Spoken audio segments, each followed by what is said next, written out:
question, Basil. It's the best thing you've ever done. You'll have to send it to the Grosvenor. The Academy is too large and too vulgar. Whenever I've gone there, there have either been so many people that I've not been able to see the pictures, which was dreadful, or so many pictures that I've not been able to see the people, which was worse. The Grosvenor's really the only place. I don't think I'll send it anywhere.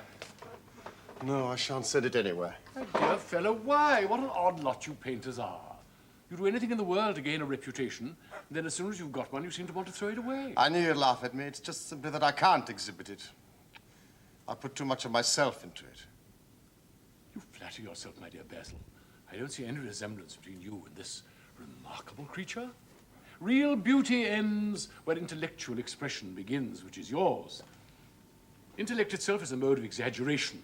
It quite spoils the harmony of any face. You become all nose or all forehead or something horrid. Look at the successful men in any of the learned professions, except, of course, in the church. But then in the church, they don't think. A bishop keeps on saying at the age of 80 what he was told to say as a boy at the age of 18. So he's inclined to look fairly delightful. I'm sure the mysterious young fellow in that picture illustrates that. No, Basil, you don't resemble him in the least. As a matter of fact, I should be sorry to look like him. You know, it's best not to be too different. The ugly and the stupid have the best of it in this world. They can sit at their ease and gape at the play. Your rank and wealth, Harry. My art, whatever that may be worth or not. Dorian Gray's looks, we shall all suffer for what the gods have loaded us with. Dorian Gray? So that's his name? Yes, I didn't mean to tell you. But why not?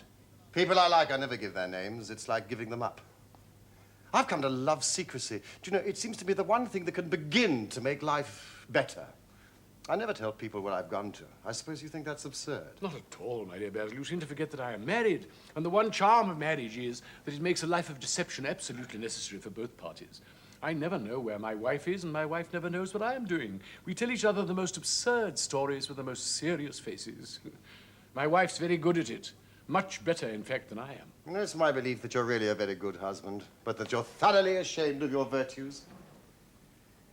Your cynicism, Harry, is simply a pose. Being natural is simply a pose, and the most irritating pose I know. Oh, do let's go outside. It's so stuffy in here. Basil, I want you to explain to me why you don't want to exhibit Dorian Gray's picture. I want the real reason. I told you the real reason. No. You said it was because you put too much of yourself into it, which is childish. Harry, I think that every portrait that is painted with feeling is a portrait of the artist and not the sitter. He is merely the accident, the occasion. I can believe anything, provided that it's quite incredible. Well, simply, 2 months ago, I went to a crush at Lady Brandon's. Well, you know how we artists have to show ourselves in society every now and then, just to remind the public that we exist at all. Well, I'd been there about 10 minutes, and I suddenly became conscious of somebody looking at me. I turned around, and I saw Dorian Gray for the first time. Our eyes met. And I can only tell you that a curious sensation of terror came over me. And something seemed to tell me that I was on the verge of some crisis in my life.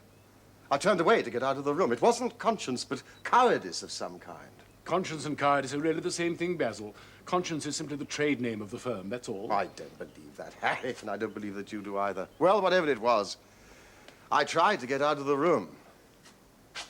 And then suddenly, I came face to face with this young man and his personality. We were quite close by this time, and I asked Lady Brandon to introduce me. And how did she explain this extraordinary fellow? She generally treats her guests exactly like an auctioneer treats his goods. Either explains them completely away or tells one everything about them except what one wants to know. Well, you are rather hard on her, Harry. My dear friend, she tried to found a salon, only succeeded in opening a restaurant. How could one admire? But tell me, what did she eventually say? Well, something like, well, I don't know what he actually does. I don't think he does anything. Oh, yes, he plays the piano. Or is it the violin, Mr. Gray? Well, of course, we both started laughing. And we seemed to be friends right away. Laughter isn't at all a bad beginning for a friendship, and it's by far the best ending for one. You don't know what friendship is, Harry. Or what enmity is, for that matter. You like everyone. That is to say, you're indifferent to everyone. I choose my friends for their good looks, my acquaintances for their good characters, and my enemies for their good intellects. A man can't be too careful in his choice of enemies. I haven't one that's a fool. They're all men of some intellectual power, and consequently they all appreciate me. But tell me more about Dorian Gray. He's absolutely necessary to my work. At the moment, almost daily. He's much more than a model or a sitter. I tell you, Harry, the work that I have done with him is the best work of my life. Basil, this is extraordinary. I must see him. He's simply an inspiration to me. You may see nothing in him. I think that I shall see everything, that's all. Then why won't you exhibit the portrait? Because there could seem to certain shallow prying eyes a certain artistic idolatry. We live in a time, Harry, when people think of art as a form of autobiography. I don't want that for him, or for myself. Is he fond of you? He likes me, I think. Though now and then he does seem to take a real delight in giving me pain. I flatter him. Perhaps you will tire quicker than he will. Genius lasts longer than beauty. No, I won't tire, Harry. You can't feel what I feel. You change too often. Those who are always faithful know only the trivial side of love. It's the faithless who know its tragedies. Ah, I've just remembered. What? The name. My Aunt Lady Agatha told me that she discovered some wonderful young creature who was going to help her in the East End. She never said anything about his being good-looking. Harry, I don't want you to meet him. What nonsense you do talk. Dorian. I beg your pardon, Basil. I didn't know you had anyone with you. This is Lord Henry Wotton. I've just been hearing from Basil what a fine sitter you are. You're also one of my aunt's favorite victims, I'm afraid. I am in Lady Agatha's black books at present. I promised to go to a club with her in Whitechapel last Tuesday. Do you know, I really forgot all about it. You look genuinely contrite about it. Oh, I will make your peace with my aunt. She's quite devoted to you. And I don't think it really matters about your not being there. You're too serious to go in for philanthropy, Mr. Gray. And profound. Come inside, Dorian. And Harry, do go off to one of your do's or something. It seems I'm unwanted. Don't go. Basil is only in one of his starting order sulks, and besides, I'd like to know why you think I shouldn't go in for philanthropy. You don't really mind, Basil, do you? You've often told me you like your sitters to have someone to chat to. Well, there isn't much left to do, and Dorian's whims are laws to everyone except himself. So just sit, Harry. And Dorian, on with the coach. Onto the platform. And try not to move about too much today. And don't take any notice of what he says. He's a very bad influence on all of his friends, except me. Is your influence really as bad as that? There's no such thing as a good influence. All influence is immoral. Why? Because to influence someone is to give him one's soul. When he no longer thinks his natural thoughts or burns with his natural passions, he's become the echo of someone else's music, the actor of a part that has not been written for him. To realize one's own nature as perfectly as one can, that's what we are for. People have forgotten the highest of all duties, the duty one owes to oneself. Dorian, your head a little on one side. I still believe that if a man could live out his life fully and completely, Yes? give form to every thought, expression to every idea, and so on, well, the world might forget its past maladies. We are punished for our refusals. The body sins once and is done with it. It's in the brain, and the brain alone, that the great sins of the world take place. You must know that, Mr. Gray. I've had passions that made you afraid, thoughts that filled you with terror, daydreams and sleeping dreams. Please stop. There's some answer to all you're saying, I know, but I can't find it for the moment. I'd like to think. Or not to.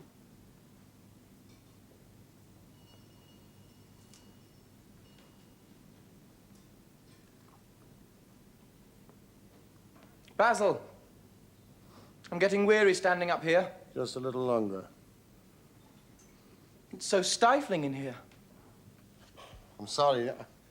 I tend to forget about these things when I'm working. That was better than ever. Stillness. I don't know what Harry's been saying to you, but you certainly... Weren't being paid compliments, if that's what you mean. Whatever it was, don't believe a word he says. He's right. You are indeed a wonderful creation. You know more than you think you know, just as you know less than you want to know.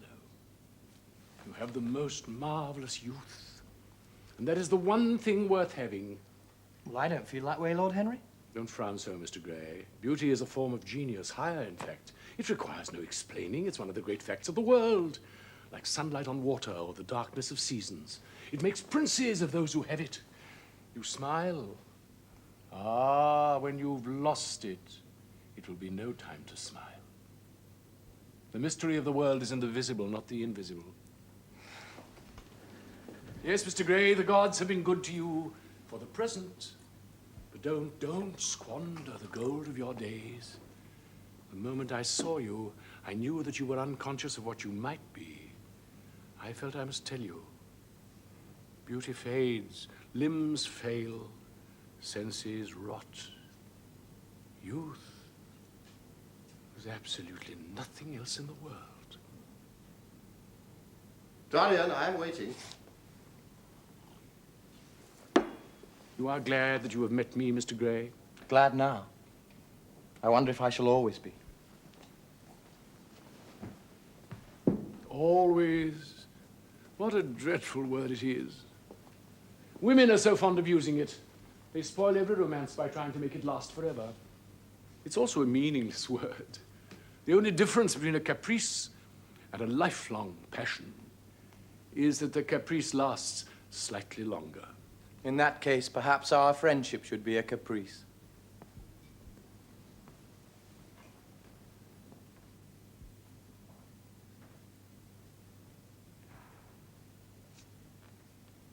It's done. No more, as I thought. It's quite done, just now. Dear fellow, you must be over the moon. It's the most brilliant modern portrait I've ever seen. It really is. Mr. Gray, come over and look at yourself. Is it really finished? It's quite finished. Yeah, I didn't think we'd do anything today. Oh, darling, I can't tell you how grateful I am. It's as if it's done itself. That's entirely due to me, isn't it? Dorian, what is it? Don't you like it? But of course he likes it. Who wouldn't? I'll give anything you like to ask for it, Basil. I must have it. It's not my property, Harry. Then whose property is it? Dorian's, of course. He's a very lucky fellow. This picture will always remain young. It will never be older than this particular day in June. If only it could grow old instead of me. I would give my soul for that. You'd hardly care for such an arrangement, would you, Basil? Rather hard lines on your work. I should object very strongly. I'm sure you would, Basil. You like your art better than your friends. I'm no more to you than one of your green bronze figures. Not as much, I should think. Dorian, don't say things like that. No, your picture has taught me. Lord Henry Wotton is perfectly right. When I do find I am growing old, I shall simply kill myself. Dorian, listen, I've never had such a friend as you. You tell me that you could be jealous of material things in such a way? You're finer than any of Yes, them. I'm jealous of that portrait. Why should it keep what I lose? Every moment it takes something from me. Why did you paint it? So that one day I shall be mocked by it? Harry, this is your doing. It is the real Dorian Gray, that's all. It is not! But then if it is not, what has it to do with me? No, I can't quarrel with my two best friends at once. You know, between you, you've made me hate the finest piece of work I've ever done. Well, it's only colour and canvas. I won't let it cut across our lives. I'll destroy it. Don't, Basil, don't! It would be murder. You appreciate my work? I was beginning to doubt it. Appreciate it? It's part of myself. I feel it. Well, when they're dry, you shall be varnished, framed, and sent home. I wish you two wouldn't squabble over that picture. You'd much better let me have it, Basil. That silly boy doesn't really want it, and I really do. If you let anyone but me have it, Basil, I'll never forgive you. It's yours, you know that. I gave it you before it existed. Why don't we go to the theatre tonight? There's sure to be something on somewhere. You too, Basil, won't you? I can't. I've got too much work to do. Besides, I hate dressing up. Then you and I shall go alone, Mr. Gray. I shall stay with the real Dorian. Is it the real Dorian? Am I really like that? Yes, just like that. Don't go to the theatre tonight. Stay and dine with me. I can't. Why? Because I promised to go to the theatre with Lord Henry. He won't like you any better for keeping promises. Don't go. Please. I'm going, Basil.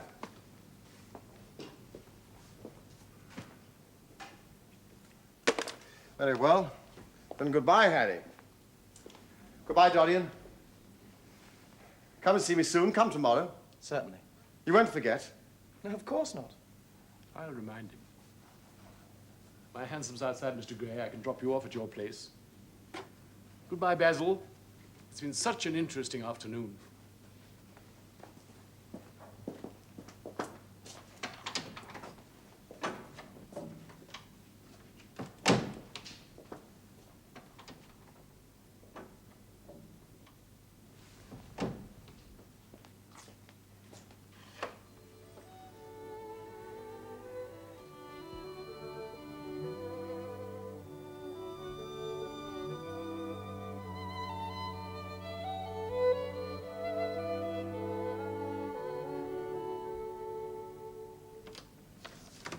Uncle George, I want to get something out of you. Money, I suppose. No, no, no, it isn't money I want.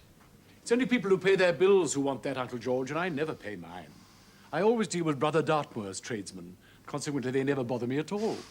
Now, what I want is information. Useless information, naturally. Well, I can tell you anything that's in an English blue book. Ah, but these fellows write such a lot of nonsense nowadays. When I was in the diplomatic, things were much better. Now, I hear they let 'em in by examination. What do you expect? Examinations, sir, are pure humbug from beginning to end. If a man's a gentleman, he knows quite enough. And if he isn't a gentleman, whatever he knows is bad for him. Mr. Dorian Gray does not belong to blue books, Uncle George. He's old Lord Kelso's grandson, and his mother was a Devereux, Lady Margaret Devereux. I want you to tell me about her. Who did she marry, for instance? You've known nearly everyone in your time. Of course, I knew her. Extraordinarily beautiful girl. Made all the men frantic, running away with some penniless nobody, a subaltern in a foot regiment, something of the kind. Yes, poor chap was killed in a duel at Spa just afterwards. Ugly business. They did say Kelso got some Belgian brute to insult his son-in-law in public and then paid him to spit him like a pigeon. Oh. The thing was hushed up, but Kelso ate his chop alone in the club for a long time afterwards, I can tell you. Yes, it was a bad business. Kelso brought her back, but she never spoke to him again, and then she died herself before the year was out, just after that boy in there was born. Good-looking fella. Takes after his mother. Mind you don't go leading him astray, Harry. He should have some money waiting for him if Kelso does the right thing by him. Yes, I fancy he's going to be well off. She was the most glorious-looking creature I ever saw. Could have married anybody. But she was a romantic. All the women in that family were. The men were a poor lot, but the women were wonderful. Talking of silly marriages, what's all this fiddle-faddle I hear about Dartmoor marrying an American? Ain't English girls good enough for him? It's rather fashionable to marry Americans just now, Uncle George. I back English women against the world. The betting is on the Americans. They don't last, I'm told. Long engagements exhaust them. With their capital at a steeplechase, they take things flying. I don't think poor Dartmoor has a chance. Who are her people? She got any? American girls are as clever at concealing their parents as English women are at concealing their past. Pork packers, I suppose? Oh, I hope so, Uncle George, for poor Dartmoor's sake. I am told that pork packing is the most lucrative profession in America after politics. Is she pretty? She behaves as if she were beautiful. All American women do. It's the secret of their charm. Oh, why can't American women stay in their own country? They keep on telling us it's a woman's paradise. It appears to be. That is why, like Eve, they're so anxious to get out of it. Oh, poor Dartmoor. Do you think he really will marry this fascinating young person? I believe she's made up her mind to propose to him, Duchess. Oh, how dreadful. Really, somebody should interfere. I'm told on excellent authority that her father keeps an American dry goods store. Dry goods? What are American dry goods? American novels. Don't mind him, my dear. He never means anything he says. When America was discovered... I wish to goodness it had never been discovered at all. Really, our girls have no chance nowadays. It's most unfair. Perhaps America has never been discovered. I would say it had merely been detected. Oh, come. I've seen specimens of the inhabitants. They dress well, and most of them are extremely pretty. They get all their dresses in Paris. I wish I could afford to. They say when good Americans die, they go to Paris. And where do bad Americans go when they die? They go to America. Harry, I'm quite vexed with you. Why are you trying to persuade our Mr. Gray to give up the East End? I can sympathize with everything except suffering. Harry, the people in Whitechapel are utterly wretched and unhappy. There's something terribly morbid about the cult of modern sympathy. Come, Lord Henry. No, I know I should sympathize with a man who has toothache, but I don't. He may be in dreadful pain, but I can't stand him and I can't go near him. I simply want to get away from him. You can't get away from the East End. It's a very important problem. Quite, it's the problem of slavery, and we try to solve it by amusing the slaves. How would you change it then? Well, I wouldn't change anything in England except the weather. The 19th century has gone bankrupt through an over-expenditure of sympathy. How very comforting. I've always felt rather guilty when I came to see your dear aunt. You see, I take no interest in the East End either. In future, I shall be able to look at her without blushing. But your blush is so very becoming, Duchess. Ah, only when one was young. When an old woman blushes, it's not a good sign. Mr. Gray, I wish you could tell me how to become young again.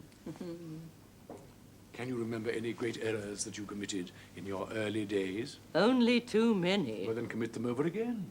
To regain one's youth, one should repeat all one's follies. What a delightful theory. I must put it into practice. A dangerous theory. It's one of the great secrets. People nowadays die of a sort of creeping common sense. They discover too late that the only things one never regrets are one's mistakes. Oh, how annoying. I must go. Oh, must you? Yes, Oh. I must, dear. Lord Henry, you're quite delightful and dreadfully demoralizing. Don't go yet, Edith. Yes, I must go, dear Agatha. Goodbye. Lord Henry, you must come and dine with us some night. For you, dear lady, I would throw over anybody. That is very nice and very wrong of you. So mind you come Tuesday. Goodbye. Bye. You talk books away, Lord Henry. Why don't you write one? Oh, I'm far too fond of reading books to care to write one, Mr. Erskine. I should like to write a novel, certainly, but there's no public in England for anything except newspapers, reviews, primers, and encyclopedias.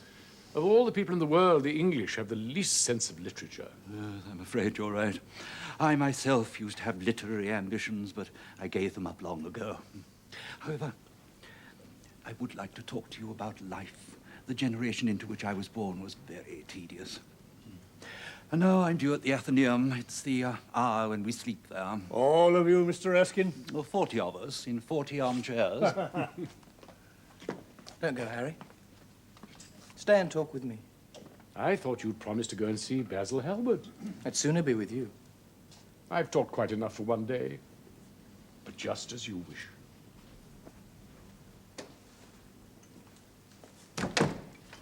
Tell me about your wife. Tell you what, I saw you together at Lohengrin the other night. am I to take it that you're already interested in the practicality of marriage? Yes, I am. Very much, sir. Indeed. You must tell me about it. If you remember, I was asking about your own wife. Oh, Victoria. Oh, she's a curious woman. A mania for going to church. And her dresses always look as if they'd been designed and arranged and put on in the middle of a tempest. She's usually in love with someone, but as her passion is hardly ever returned, she's managed to keep most of her illusions. She does try to look picturesque, but always ends up looking untidy. Marriage? Never marry a woman with straw-colored hair, Dorian. Why, Harry? They're so sentimental. But I like people to be sentimental. My advice to you is, Dorian, don't marry at all. Men marry because they're tired. Women because they're curious. Both are disappointed. My life, Harry, is not one of your aphorisms. I think I deserve better of you than that. Who are you in love with? An actress. Well, that's rather a commonplace debut. Oh, you wouldn't say so if you saw her. Who is she? Well, her name, if that's what you mean, is Sybil Vane. Never heard of her. Oh, nobody has. But they will do. She's a genius. How long have you known her? About 3 weeks. And where did you come across her? I'll tell you, Harry. But you must listen, and listen properly. I think a little while ago, before I met you, it might never have happened at all. I had been walking about London. Just walking. Just looking and watching people I passed or who passed me. Some of them seemed fascinating simply to see. Some of the others terrified me and I'd hurry on without staying. Don't know what on earth I was expecting. Anyway, one night, I was out in the direction of your Aunt Agatha's famous East End. About 8:30, I passed by an absurd little theatre, all flaring gas jets and playbills.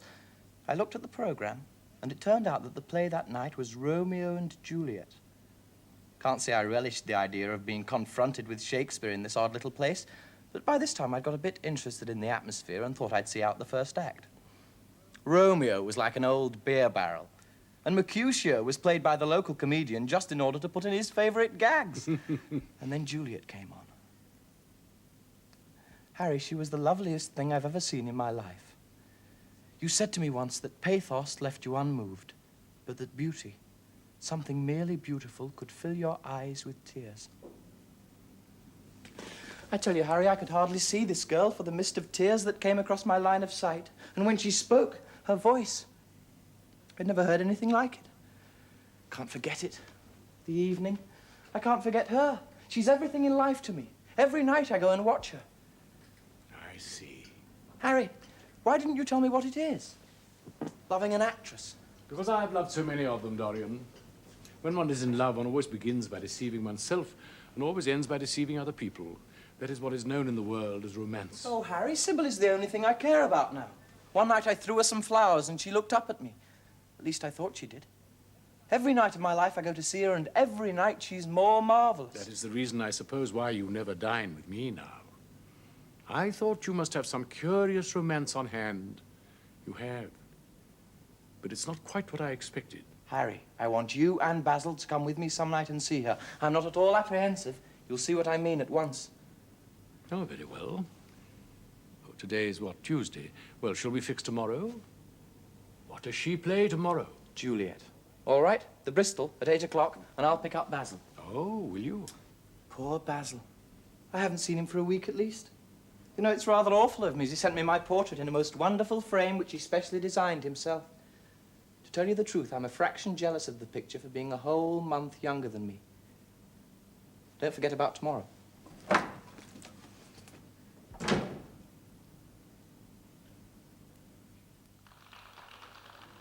Mother, I'm so happy. You must see that. You do feel it. You do feel it. Happy? Oh, I don't know about that. I don't know about happy. What is it that he sees in me? I don't even feel humble. I feel proud, Mother. Yes, terribly proud. How did you love Father? Forgive me. Oh, don't look that way. I must be as happy as you ever were. Just let it go on. Oh, my child, you're much too young to think of these things and what they entail. Well, what do you know of this young man? Not even his name.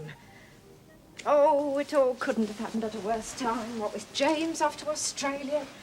I must say, I do think you could have shown a little more consideration. I dare say he's rich, but what does that mean? Don't say these things. Wait a moment while I change. Come in. Oh, it's you, James. Where's Sybil? She's changing.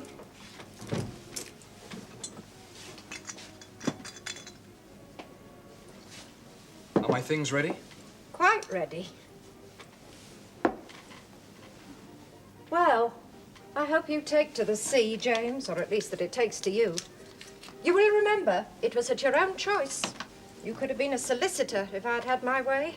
Solicitors are a very respected class of people. In the country, they often dine with the best families. I hate offices and I hate class. But you're quite right. I've chosen my own life. All I say to you is, keep a watch over Sybil. Don't let her come to any harm. Oh, you do talk very funny sometimes, James. Of course I'll watch over Sybil. What else do you think I'll do? I hear there's a gentleman. Comes every night to the theatre. Comes back here to talk to her. Is that right? You're talking about things you simply don't understand, James. We're accustomed to receiving a great deal of attention in the profession. It's something you've never really understood. And many don't, or won't. Used to happen to me all the time. And that's when acting was really understood. As for Sybil, I've no way of knowing whether this present attachment of hers is serious or not. But all I do know is that the young man in question is a perfect gentleman. He's always most polite to me. And he has all the air of being very rich indeed. But you don't know his name. No. No, he hasn't yet revealed his real name, I confess that. I think it's quite romantic of him. I'd say he's probably a member of the aristocracy. Just watch over her. Mother, you've got to watch over her. Well, why are you talking to me like this?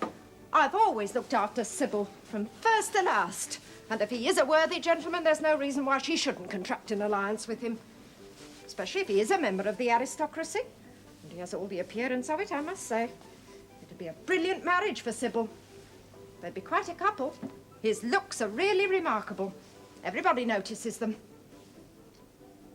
Oh, how serious you both look. What's the matter now? Nothing. Goodbye, Mother. Oh, goodbye, son. Take care in all that wet weather. I'll see you later, Sybil, dear. I'll get a drop for both of us round the corner. All right. Everything will be all right for both of us. You'll come back from Australia with everything you want, and I'll be here in London with everything I want. We'll all be together, and that's what life will be like. Jim, you're not listening to a word I'm saying. I've just set out the most exquisite plans for both of us. Now say something to me, please. What would you like me to say? Just that you'll be a good boy and not forget us. I think you're more likely to forget me than I am to forget you, Sybil. What do you mean? You have a new friend, I hear. Who is he? Why haven't you introduced me to him? Does he mean you any good? Stop it. You're not to say anything against him. I love him. Someone whose name you don't even know? Who is he? I've a right to know. If only you could see him, you'd think him the most wonderful person in the world. Someday you will. When you come back from Australia, you'll like him so much. Everybody does. And I love him. I just wish you could come to the theatre tomorrow. He's going to be there, and I'm playing Juliet. What about that? To be in love and play Juliet. I shall probably frighten the company to death. Dear Jim, you are leaving me when I'm happier than I've ever been before. Life's been hard for both of us, but it'll be different now. You're going to a new world, and mine's already found. Well, mine isn't. And I don't believe in yours. I wish to God I did. Love makes people good. Do you believe that? I'm going. But I tell you this. If he ever does you any wrong, I shall kill him. Come on.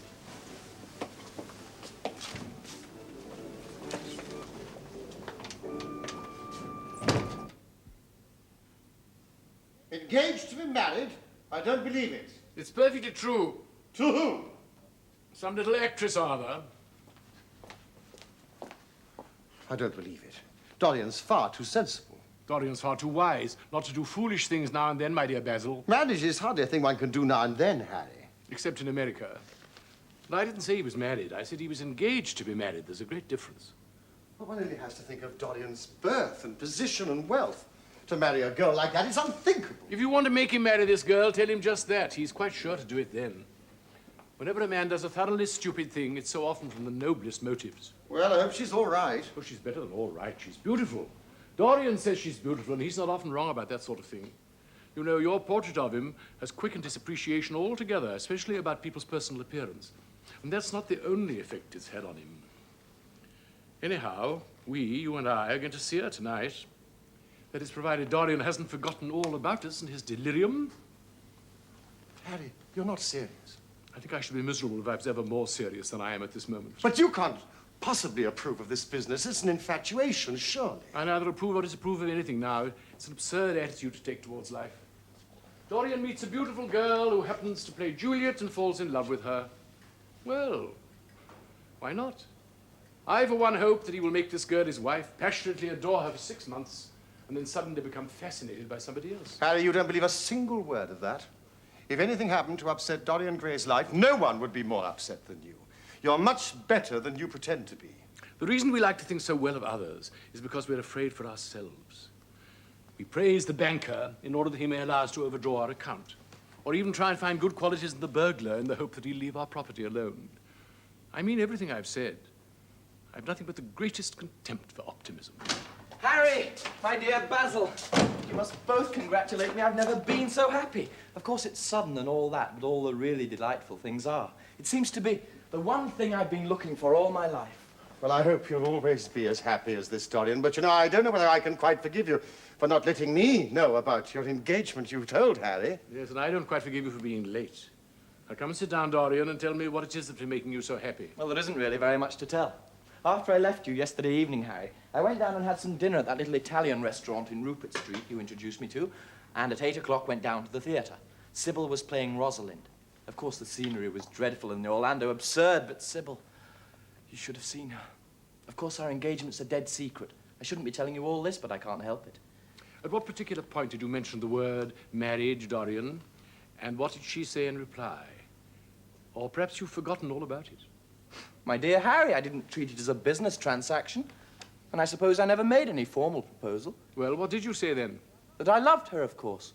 She said, oh, something about not being worthy to be my wife. Something like that. Women are wonderfully practical. Much more practical than we are. In situations of that kind, we so often forget to say anything about marriage, and they always remind us. Leave it alone, Harry. You're only annoying, Dorian. Dorian is never annoyed with me. No, I don't mind. It's impossible to be angry with you. When you see Sybil Vane, then you will know that anyone who could consider wronging her would be a monster without a heart at all. I can't understand how anyone wants to degrade the thing he loves. I never have. I love Sybil Vane.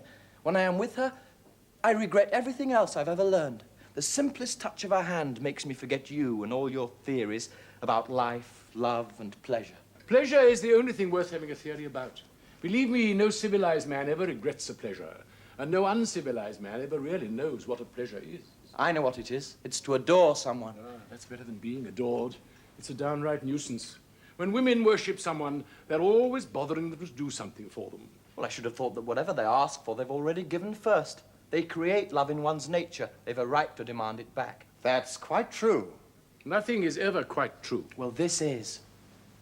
Can't you admit, Harry, that women give men the very essence of themselves? Possibly, but they invariably want it back in such very small change. That's the worry. Women, some witty Frenchman once put it, only inspire us to do masterpieces and then always prevent us from carrying them out. I don't know why I like you at all. You will always like me, Dorian. I represent to you all the sins that you have never had the courage to commit. And now, after all that, you must have a cigarette. A cigarette is the perfect type of the perfect pleasure. It's delicious, and it leaves one unsatisfied. What more can one ask? What utter rubbish you do talk, Harry. Come on, let's get down to the theatre. Just give me a moment, Dorian. When Sybil Vane comes on the stage, then it will be your turn to find a new ideal of life. She may represent something that even you have never experienced. I have known everything, but I'm always ready for a new emotion. I'm afraid that in this case, however, there's no such thing. Still, your wonderful girl may be thrilling at the very least. I love acting. So much more real than real life.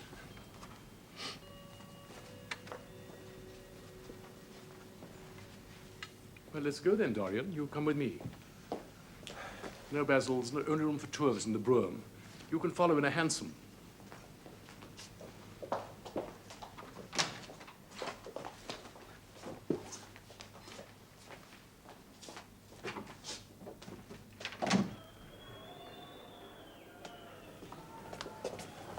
I'm most awfully sorry I made you both waste an evening. I apologize. My dear Dorian, I expect Miss Vane is probably ill. We'll come again some other night. No, I wish she were ill, but she's simply callous and cold. She's altered entirely.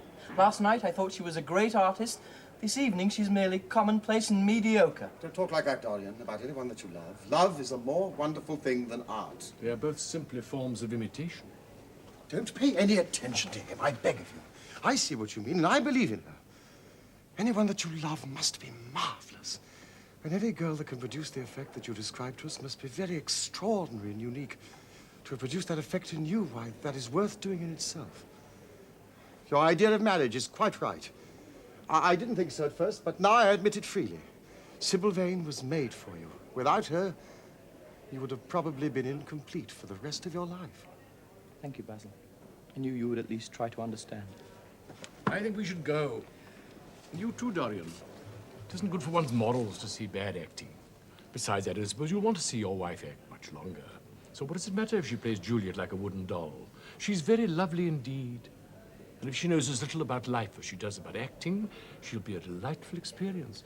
Now, my dear boy, don't look so tragic. Come and drive down to the club with Basil and me, and we'll drink a toast to the beauty of Sybil Vane. She is beautiful. What more can you want? Please go, Harry. Take him with you, Basil. Oh, Harry.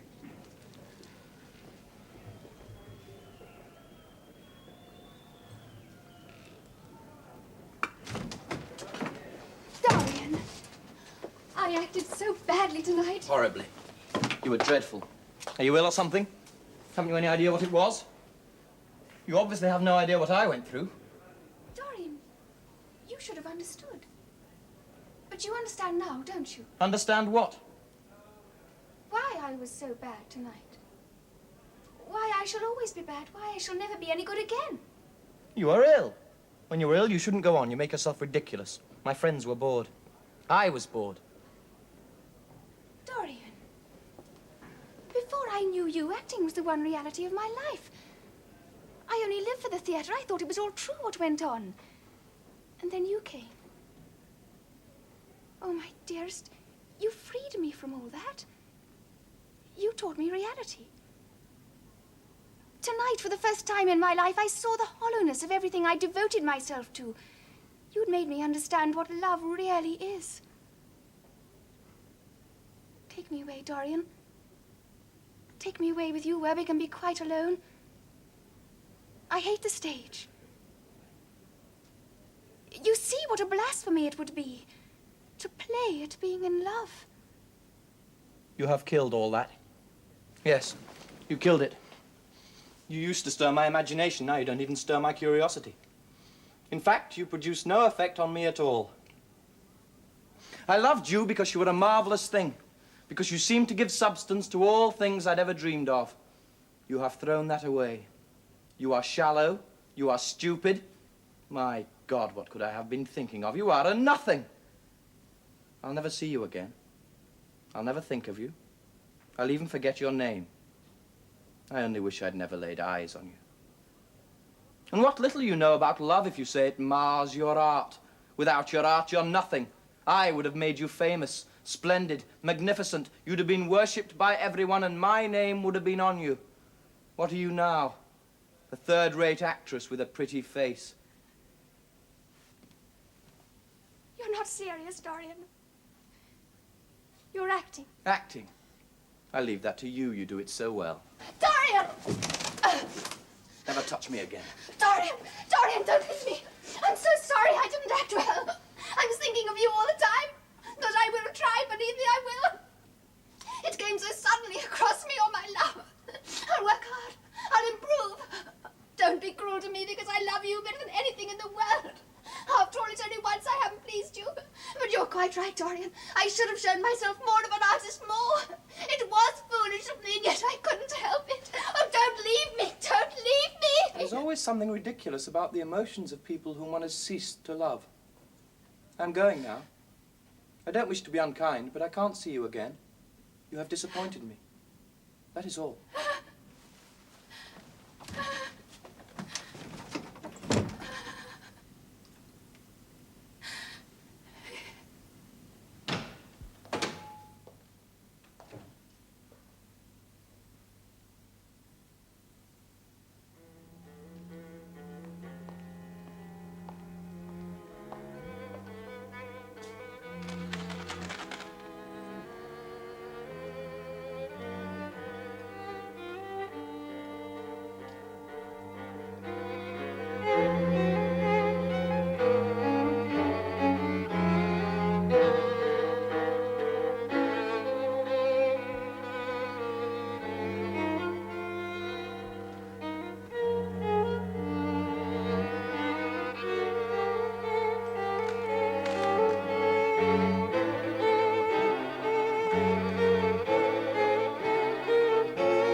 You rang, monsieur?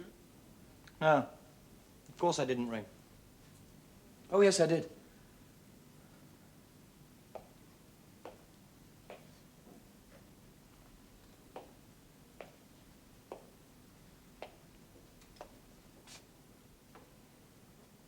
It's too cold for monsieur.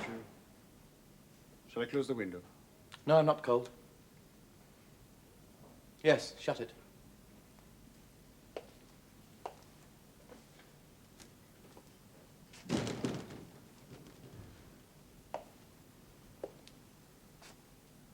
Will there be anything else, monsieur? What? Did you see that Miss Vane got my letter? I delivered it myself, monsieur. Although the house was very difficult to find. Well, did you give it to her personally? No, monsieur, but I gave it to someone who called herself the landlady. She seemed rather cross at being disturbed, but she promised it would be delivered into the right hands. Very well, Victor. I'm not at home to anyone except Miss Vane. And Lord Henry, monsieur. What about him? I told you I'm only at home to Miss Vane. Do you remember that, Victor? Miss Sybil Vane. It's just that his man brought round a letter first thing this morning, monsieur. It was marked urgent. I left it on your breakfast tray. Yes, I got it. Well, it can't be that important. I'll read it later.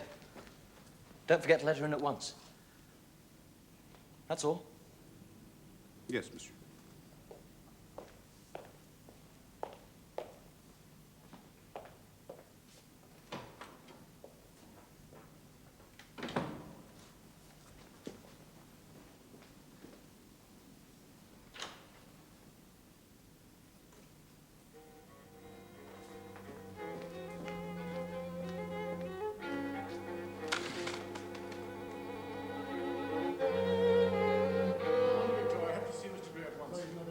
It's very important. I have to see him. It's ridiculous. But I can't ignore him. I've got to see him. Dorian, Dorian! Are you there? Open the door. I must speak to you.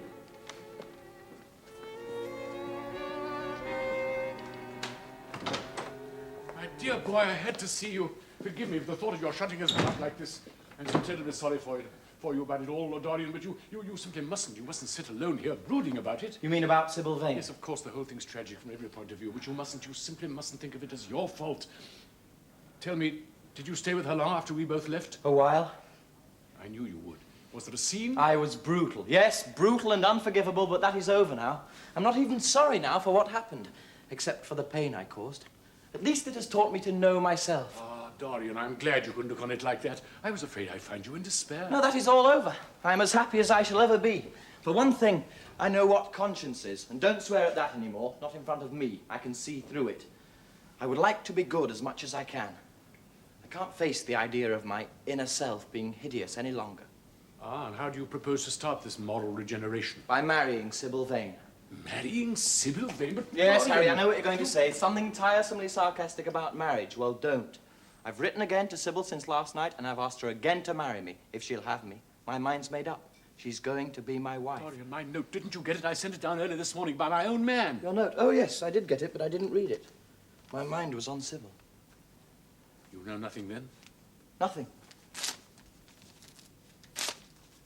Dorian, don't be afraid. That letter was to tell you that Sybil Vane is dead. How dare you? That's the most horrible lie you've ever perpetrated. I'm sorry, Dorian, but it's quite true. It's in all the morning newspapers. I thought you'd have seen them by now. That's why I wrote you that note telling you not to admit anyone till I came round. There'll be an inquest, of course, but naturally you must not be mixed up in it. If anybody should have heard your name by any chance at the theatre, like the girl's mother, for instance, that can all be arranged. These things always can be. In France, it might make a man seem fashionable. But in London, people are so prejudiced. Here, one should never make one's debut with a scandal. One should keep that in reserve to give an interest to one's old age. I'm sure that nobody can have recognized either of us in that little place. Recognized? Inquest? What do you mean? Do you mean that Well, tell me the whole thing. I'm afraid there's no question of it being an accident, Dorian. Though, of course, it could be put that way to the public, and we all know they can be made to believe anything. Well, I won't bother you with the details now. You can read them all later, but it seems she was found dead on her dressing room floor. The newspapers say that she swallowed something by mistake. Something they use in theaters for some reason. I don't know what it was, but it had either prussic acid or white lead in it. I should fancy it was prussic acid, as she seems to have died instantaneously. Well, that is something, though not very much all the same. Yes, yes, yes, it's very tragic, but you must not allow yourself to be mixed up in it. The Morning Post says that she was 17. I should have thought she was even younger than that. She looked such a child. Dorian, you're not to allow this thing to bring you down. I'll tell you what you will do. This evening you will come and dine with me. And afterwards we will look in at the opera. Yes, the opera. It's a Patti night, and everyone will be there. You can come to my sister's box. She'll have some smart women with her. Sir, I have murdered Sybil Vane. Just as if I'd cut her throat myself with a knife.